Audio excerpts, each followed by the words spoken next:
of the morning to you. It's a very nice Sunday here in Southern California. So, decided that I'm going to start doing vlogs, having a little fun here. And the way I'm going to start it with is a clean windshield, because if you've been on my blog, I did a test run. And I had probably the dirtiest windshield this side of Torrance, and I think I can definitely fix that. So after, realizing that this weblog thing does work, and I can, get onto doing weblogs with, a good microphone and a good microphone placement, so that I can even be heard on the freeway, I decided, I'm going to start this. So I invested in a $20 can of Plexus, which is the expensive stuff. Also because my windshield is made by C. Bailey's, a aircraft windshield company that they actually just got out of the motorcycle windshield market, but I was able to snag a replacement C. Bailey's windshield used on eBay for about $60, and replacing a windshield that I had on my bike for more than 180,000 miles. Or more than about 85,000 miles, and now I've got a nice new windshield. Well, new to me, hadn't been used a lot, and now I can film these with very little distortion, which is quite nice. So once again, my setup rig is a GoPro camera on an extended ram arm, 6-inch, with my lavalier mic hidden behind the nose guard of my showy Quest, and it's just me babbling for a bunch of time, which I guess is fun for some people. Some other go, so are you just doing this because you're on a motorcycle and you just want to talk a bunch? And I said it's kind of a yes and no thing. If I'm on a motorcycle, there's a bunch of things that I could be doing while riding. One of them could be listening to music. Another one could be just being mute and enjoying the scenery. And another could be, sometimes I'll just talk to myself about life and, all the things attached to it. So, right now, this particular weblog I will start with is with an odometer reading, and currently I'm at 199,803 miles at the time of this recording, which puts me less than 200 miles away from the big 200,000 mile mark on my bike. That is original odometer with no engine replacements and no final drive replacements, no clutch replacements, no replacements at all. Just the normal wear and tear that comes with riding a motorcycle for 11 years straight, with very few stops in between. I think probably the longest time that this bike's been down was probably about 3 months, and that's just because of parts. So I've been very fortunate to have been with this bike and having this bike as my companion for the last 11 years or so. Officially, I reached 11 years in April, and yeah. So I do part in the sniffling as well. There's been a lot of wind going across here, and I've got allergies up the yin-yang. So I'm hoping not to sneeze into the microphone because it never sounds right, and I figure I can fix it in post. So today's route, I'm currently on the 405 heading southbound toward Orange County. I'm actually visiting my aunt, and this is one of the few family members I still talk to, and that's a long story in itself. But this particular aunt is actually a nun in a convent, and where this convent is located, it's very much close to a very popular biker stop in Orange County, and so close that when you're up on the hill where the convent is, you can hear the roar of all the motorcycles coming and going from this bike stop. So it's pretty cool.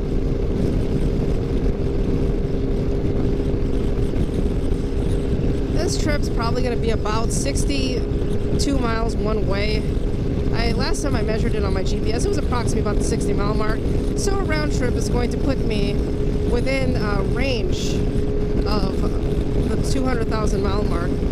I was thinking about where I would hit 200,000 miles officially, and I've had a few requests. Hey, maybe you should finish it at the dealership that got you this far. And I go, well, that that is a possibility.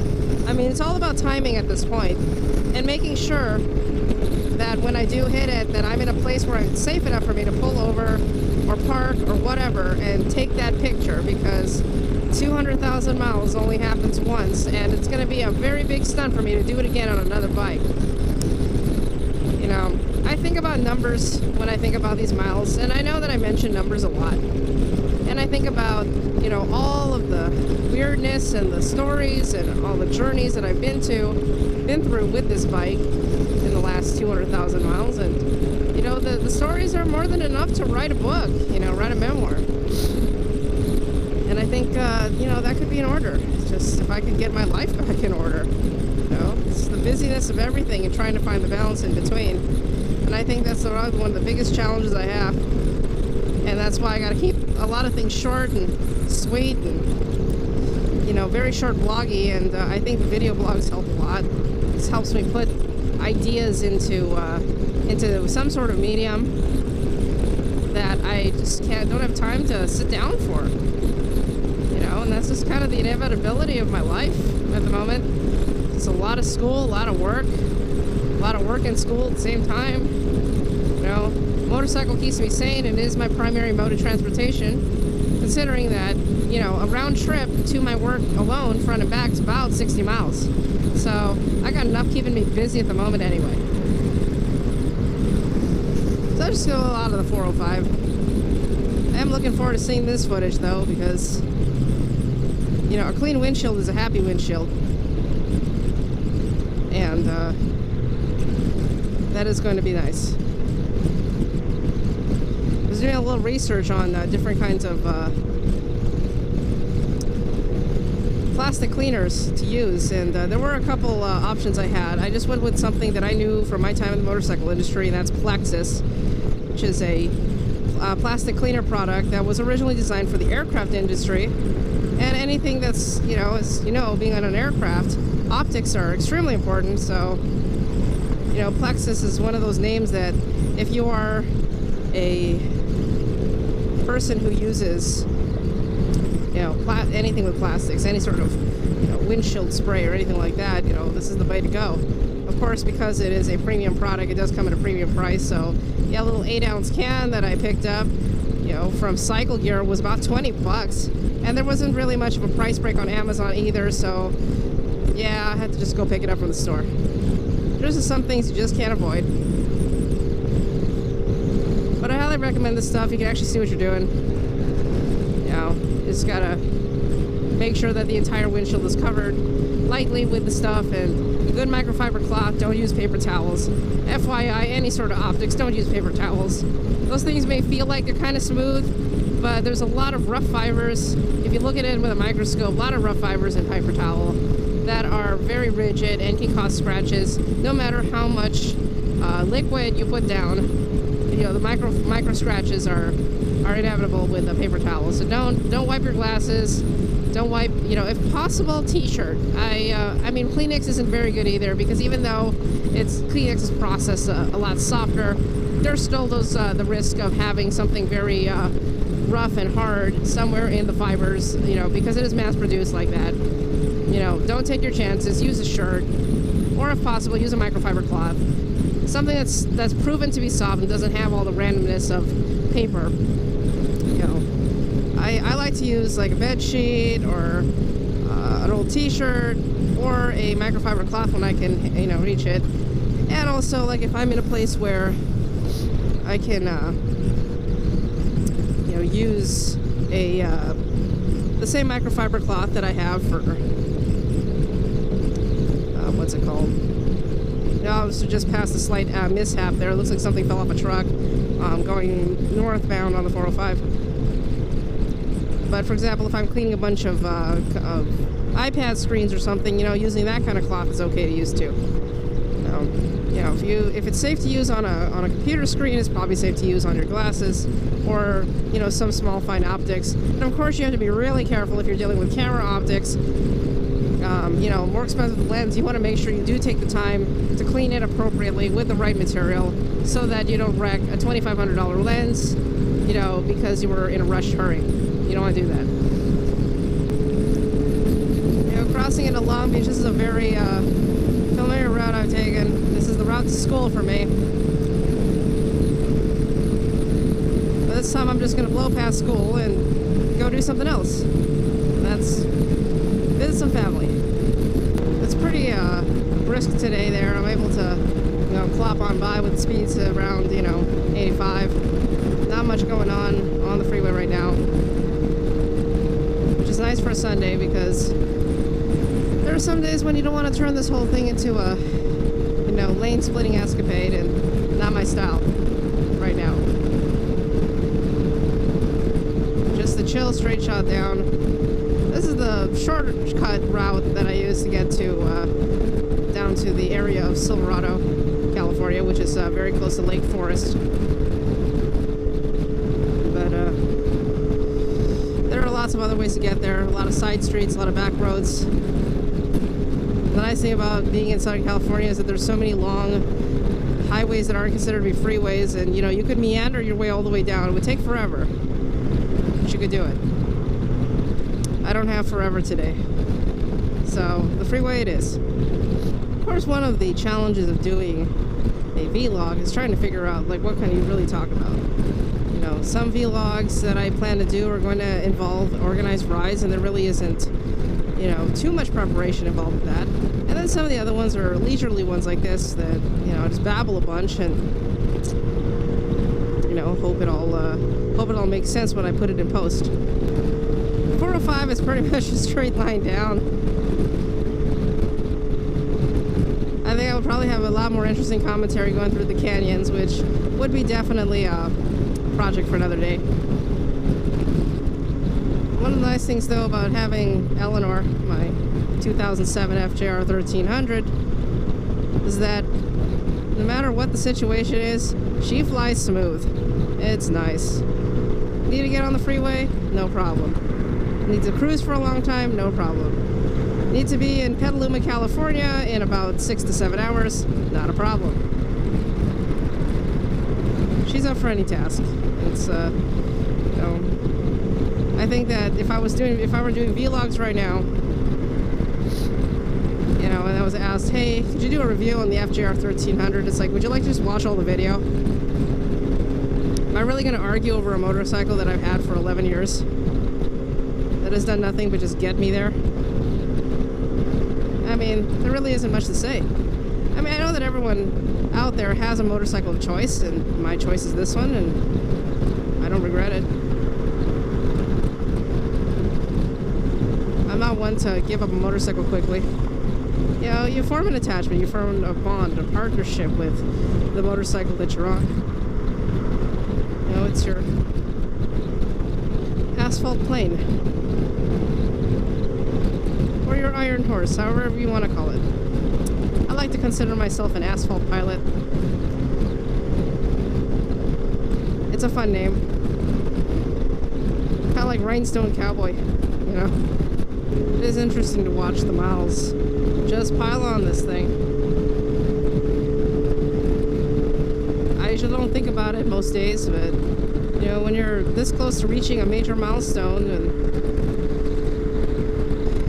you know, to hit the first 100,000 miles took me about 5 years. I'd have to check my math on that, but it took me a bit longer to reach this point, mainly because of where I was living at the time in between, and that it was a place that didn't have, you know, year-round riding, which is something that the Pacific Coast can definitely offer. Is the concept that, yes, you know what, it doesn't matter what day of the year it is, and maybe once in a blue moon you may have to put on a raincoat, but that's extremely rare out here. But you could ride every day if you wanted to. I know enough people that don't own cars because of it. You learn quickly that it really isn't necessary to have a car out here on a daily basis. And there are places out in LA, for the most part, that you're probably better off with public transportation. Because, you know, parking a car is a pain in the butt. Well, of course, happy medium would be motorcycle, because you could pretty much fit this thing anywhere. got enough of a space between two cars, and you just fit in perpendicular, you're good. That's why I look forward to parking next to Fiats and smart cars and Mini Coopers, little cars like that. You know, it's just, they leave you just enough room. Don't need to worry about it. An odd fact that I might probably repeat more than once, because I tend to do that, but 405 freeway has the longest continuous, well, it's the 405 and the 5 freeway, longest continuous carpool lane in the entire United States. The entire 405 freeway has a carpool lane. And this feat didn't happen until about four or 5 years ago, if not less than that, when construction was finally completed on the 405 right past Interstate 10. Once that was completed and the carpool lane was completely opened, 405 was given the distinction of having the longest carpool lane of any freeway, the longest stretch of carpool in the entire United States. Now, does that mean that the carpool lane is going to get you anywhere faster? There are times where the carpool lane actually moves slower than regular traffic, and that just happens, you know, it's one holdup. You know, of course, as a motorcyclist, there are times where, you know, lane splitting may have to be used as an option to get around that, because the last thing you want to do is be caught behind a car that's just riding too damn slow, and, you know, you're pretty much a sitting duck. Usually I reserve the right to not pass somebody on a day like this. Just really depends on what my mood is. If I'm in a hurry, the car in front of me probably would have been passed, but I'm not in that kind of mood right now. It's Sunday, I'm driving. About to be passed by a Harley right now.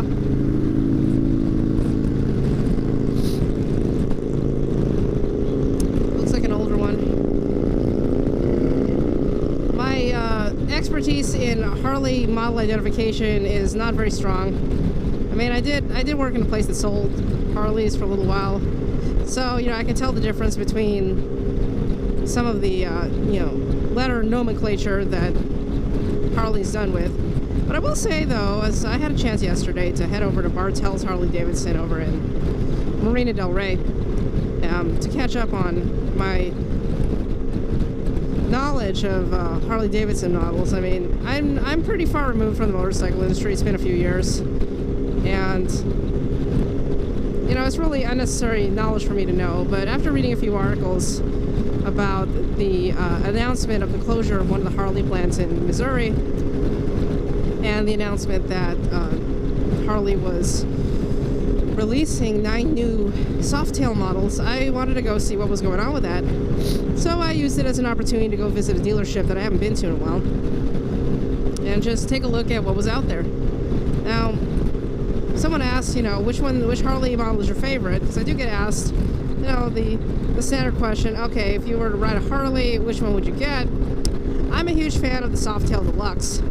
It's actually the last Harley that I rode in a test run, and it is probably the most ergonomically comfortable motorcycle made by Harley that I would be willing to ride stock for myself. I mean, there are a lot of models to choose from, but some of my biggest pet peeves, and no, seat height is not an issue for me. I don't have any complaints about seat height. It's the foot controls and the distance of my feet from, you know, in riding position. So that's a huge issue for me.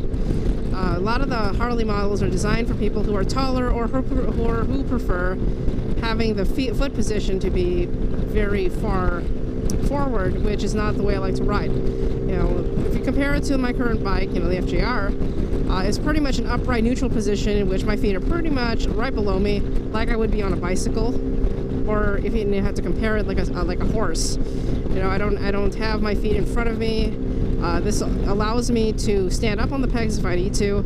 It also allows me to just kind of stay in a very upright seated position, which relieves a lot of stress off my lower back because I'm not putting a lot of my weight there. My weight is, as much as possible, balanced between my lower back, my abs, and my quads, which, you know, dissipates a lot of that pressure. I also have a really nice seat, which, you know, my Corbin seat really gets me far. But, yeah, when I was finding out about these models, about Harley, it was really interesting to see the changes that they made in 2018 in an attempt to modernize or update their models without really detracting from the classic look and feel of the bikes. And so there were a couple things that, and some of these may be unconfirmed.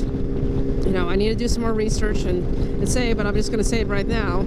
So one of the things is that the Dyna series, the FXD line, was eliminated almost completely from the Harley-Davidson current model line, and 2 or 3 models were preserved. But for the most part, the Dyna line, which is the line with the narrower suspension and forks and smaller frame and giant motor, yeah, that Dyna line is out. It has been replaced by several new models of the Softails, which, if you talk to any, to a lot of people who own Harley Davidsons, one of the most popular models that somebody will own will be the Heritage Classic.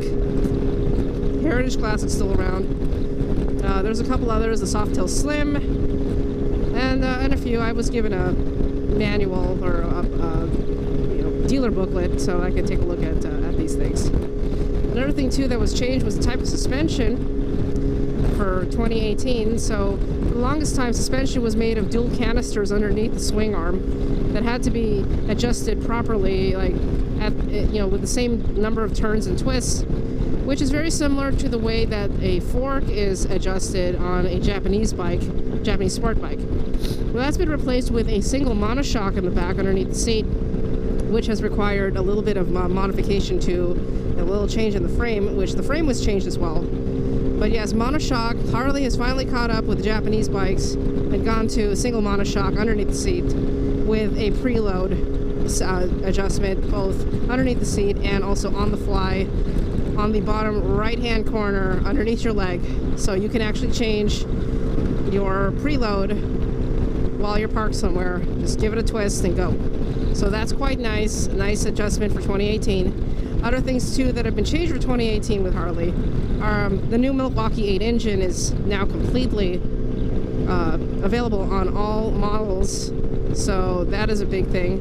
And of course, one question I had to ask, and something that always confused me about Harley-Davidson engines, is that they use 2 different kinds of oil. Now, the only other motorcycle I know that did this same thing was the BMW K-Series Flying Brick, which used a kind of a primary, like a transmission oil, and a regular engine oil. Harley's been known to do the same thing, where the transmission casing, I think, had a primary. So I asked, okay, is it still the same thing? Did they do that, or has that actually been changed so that you use the same motor oil for the entire engine? And so what I'm understanding from the salesman, and I'll have to verify this, is that primary is no longer needed, and now the motorcycle runs on a single type of motor oil only, which is huge. That's about as, I will say, in my opinion, that's about as revolutionary as Ducati moving to a wet clutch. So I mean, if these things are true, and I'm going to have to verify them, that's a huge step for Harley in terms of having similar attributes that have been long-standing on competitor bikes, such as monoshocks and things like that. Other things too is that some models of Harley are using upside-down forks, which is something that's seen on sport bikes and on Japanese bikes as well. So I am very curious, which direction they're moving. And then the announcement that they're going to be releasing a line of electric motorcycles, which, and I'll put it out there, when the Livewire project came around with Harley back when Captain America Winter Soldier was out, which was one of the few times that you saw a Harley Livewire, and as you know with Captain America movies, is that he rides nothing but Harley Davidsons. It makes sense, American classic bike, American classic hero, okay, cool. But in Captain America Winter Soldier, he uses a Harley Davidson Livewire, which was their experimental electric motorcycle at the time. It was an amazing hit. And we're like, okay, cool. Captain America used this, which means we should see this on the showroom floor. Wrong. Livewire never made it to the floor. nobody would ever find a way to, you know, put it out in the market. I'm going, but this thing was cool. It was in a movie. It's like, well, yeah, you know, it's not fitting with tradition. You know, Harley's supposed to be loud and stuff. I'm talking like, you know, a stereotypical rider here that likes loud bikes, and they cannot lie. Mind you, too, and that's one of my pet peeves about it, is that Harleys that come out of the factory are not loud. I mean, they really aren't. They're stock, and they meet the EPA standards for noise, and that's it. It's just all this aftermarket stuff that they kind of slap on, and you're going, are you kidding me? That is completely unnecessary. You don't have to do that. But then they do anyway, and it's like, ow. And then when you have a bunch of them in a clump doing it all at the same time, it's like multiple ow. So, yeah, that's where it gets really annoying. I mean, you know, I'm no innocent person either. You know, I have a set of Two Brothers titanium cans with race tips on them. You know, Eleanor is no quiet girl either. But, you know, to each their own. I've been known to wake up a few people with the exhaust on this thing. Now, would I say it's obnoxious now? No. What I say, though, would probably be more appropriate on a racetrack, probably. But that was part of my adventure yesterday, going over to Bartell's, was learning more about what was out there, you know. It's very interesting, though, because the dynamics of a company that's been around for 115 years, in terms of trying to stay relevant, you know, other articles I've been reading were just about how, you know, the change in demographic and also the change in preferences of new generation of motorcycle riders is definitely hurting the company, you know, and as much as Harley can continue to ride on its image, you know, its motorcycles have to improve too, because that's what they kind of do. You know, as a 33-year-old, you know, with a limited budget and in school and really looking for practicality, you know, my personal take is last thing on my mind would have to be, you know, dropping 20 grand on, you know, Harley Davidson. And I know that there are options for Harley Davidsons in terms of, like, you know, there's like a 500, there's a 750 bike. And the only thing, though, is as nice as those are, you know, I don't feel like those have the power that I need to get where I need to be. I was also thinking about price tags, you know. I mean, 20 grand would get you, well, this is assuming that you don't get a Sportster, because Sportsters are, you know, on the more entry-level end of pricing for Harley, and you can usually get one of those under 15. But, you know, you start going into the $20,000 range for a motorcycle of that style, and I'm thinking that, you know, for about $16,000, I can get a brand spanking new FJR with saddlebags and an electronic windshield and cruise control and electronic. Yeah, they have all that now. It's a lot's changed since 2007. I'm pretty much barbaric compared to any 2016, 2017 FJR. I'm pretty barbaric. I mean, but as you know, with a motorcycle, at least if you've been riding long enough, you really don't need much to get going. And I can easily attest that, you know, why do I need cruise control when I'm fine? It's the creature comforts that count, I guess. It's the stuff that, you know, make the bike special or whatever, but you know, I'm not buying it. It's like, here, can you at least just give me something with an engine that won't die? Thanks. I'm good with that. It always, and whatever fails to surprise me, though, is I keep moving southbound on the 405, leaving one county, going to another. Everything gets sparser. It's not as congested. Not a lot going on. Actually, kind of nice sometimes. I used to make a drive similar to this every single day. Previous life. I don't seem to think about it after a while. Then again, in the first 3 years that I had this bike, I was averaging almost 72 miles a day. It adds up after a while. You know, I'm getting back up to those averages thanks to a new job and those journeys. Yeah, I know, I'm trailing a guy. Probably could have passed his butt a while ago, but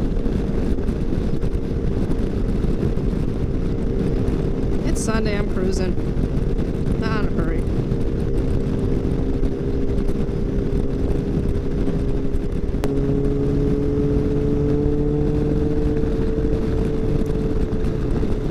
So I guess we approach our destination of Silverado, California. We ask that you fasten your seatbelts and place your trays back in their upright position. I love saying that.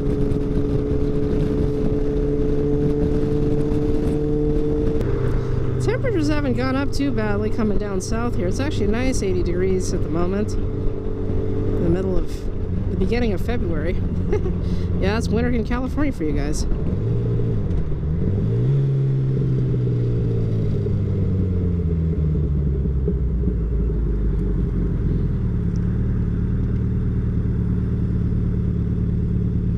Every time I exit this place, because I know I'm heading to my aunt's house, you know, I don't bother to eat.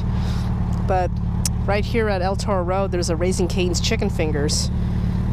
And it's one of the few that's out here in California. It's a nationwide chain that features chicken fingers. And I used to eat at this place when I lived in Ohio. I actually have not had Raising Cane's Chicken Fingers since I left in 2014. Actually, I think the last time I actually had any Raising Cane's was probably about 2013. It's been a while.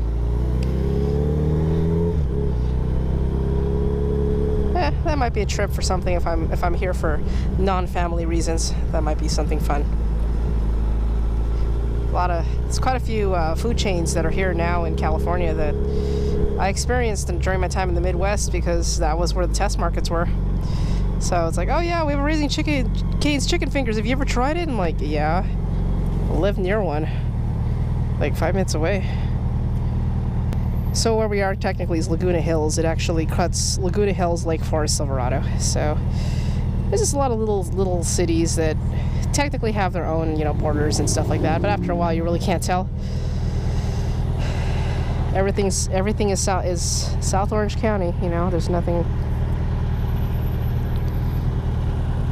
else. I think the last time I was up here, temperatures were closer to about 90, 95. It was pretty hot. That was probably about September.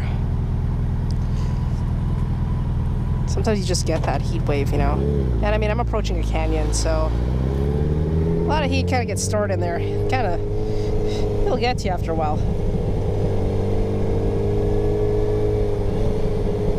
Hopefully that won't be the case too much today.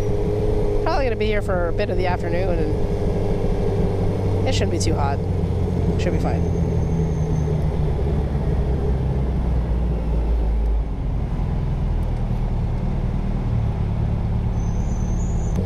So yeah, where the convent is, where I'm heading to, is a bit off the freeway here. So straight line down.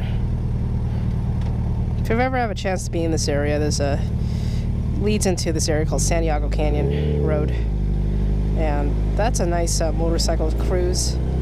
Done that one a few times with my friends in Orange County. Nice go-to if you're down here. You just want to leisurely cruise down the road.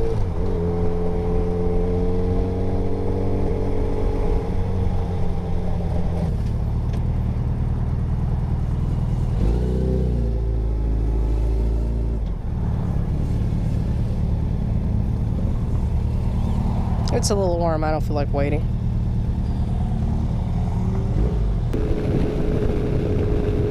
This is the nice part of El Toro Road, so I'm heading to my destination.